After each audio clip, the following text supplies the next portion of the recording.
ওই রাস্তাটা রাবিশ ফালাইছে অনেক। এই রাস্তাটা আরেকটা যাওয়ার মতো, এটাও নিরিবিলি রাস্তা। অনেক রাইতে 12টা 1টা বাজে এই রাস্তা দিয়ে আহি, গাড়ি চালায় দেখছেন রাস্তাটার অবস্থাটা কি, বোঝা যায় না। আমি আসলে উঁচা করবো মনে হয় রাস্তা অনেক, এমন এই রাস্তা আছে।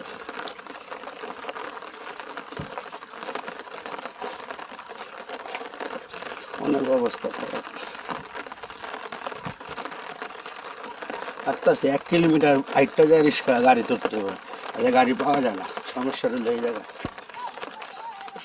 আমরা 1 কিলোমিটার আইটটা যায় গাড়ি লইতে হবে, বুঝছেন অবস্থা আর কি। রাস্তাটা দেখলে, এদিকে রাস্তাটাও দেখলে একদমই মাথা, বাড়িঘর সব নির্ভর।